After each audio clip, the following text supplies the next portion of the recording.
today we're going to be reading The Dinosaur That Pooped a Planet. Danny and Dinosaur liked to have fun. Some days they had lots, some days they had none. One day they were bored. They had no games to play. Danny said, "Dinosaur, what shall we do today? We could mow the lawn, we could tidy the place, we could do our chores, or we could go to space." "But you mustn't forget to have lunch," said their mummy. "You cannot have fun without food for your tummy." So they packed a packed lunch for the Science Museum, where rockets were kept if you wanted to see them. There were hundreds of rockets and spaceship surprises, tall ones and small ones of all shapes and sizes, and one that was ready to launch with a door big enough for a boy and his pet dinosaur. They ignored all the warnings, they couldn't care less. They pressed all the things that they shouldn't have pressed. T-minus 5, 4, 3, 2, 1, ignition! They started their intergalactic space mission. They flew higher than houses and buildings and cranes, much higher than birds, even higher than planes.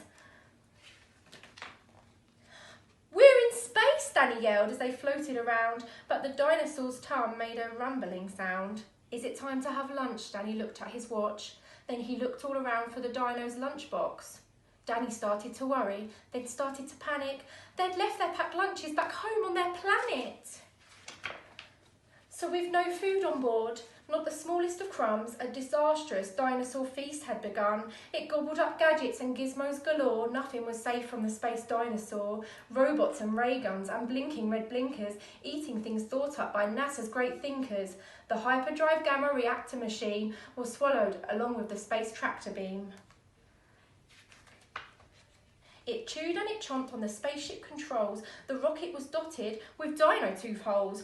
Inside it was bare, the spaceship was empty. Outside there were more things to eat, there was plenty. It broke down the door with a cool ninja chop. Out in space, dinosaurs are much harder to stop.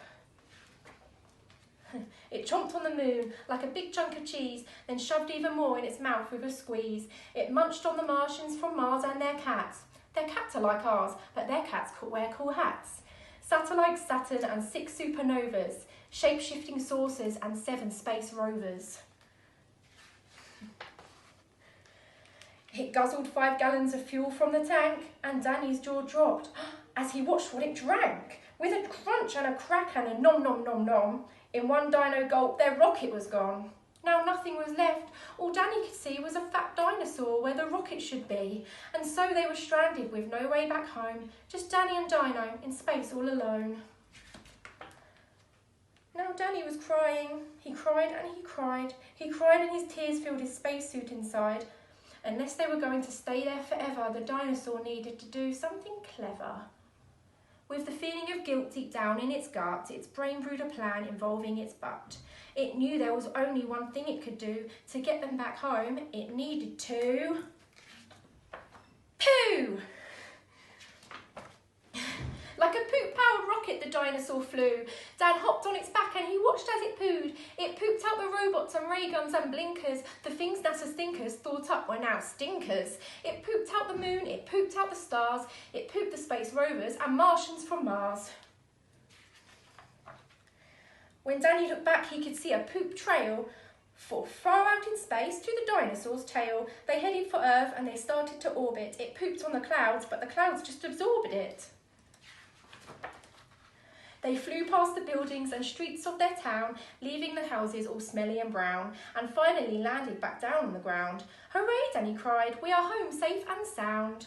They looked to the sky and the things that were pooed had formed a poop planet right next to the moon. And so Danny promised to listen to Mummy, because fun is not fun without food for your tummy. And just when you thought all the pooping was done, a Mars cat plopped out of the dinosaur's bum.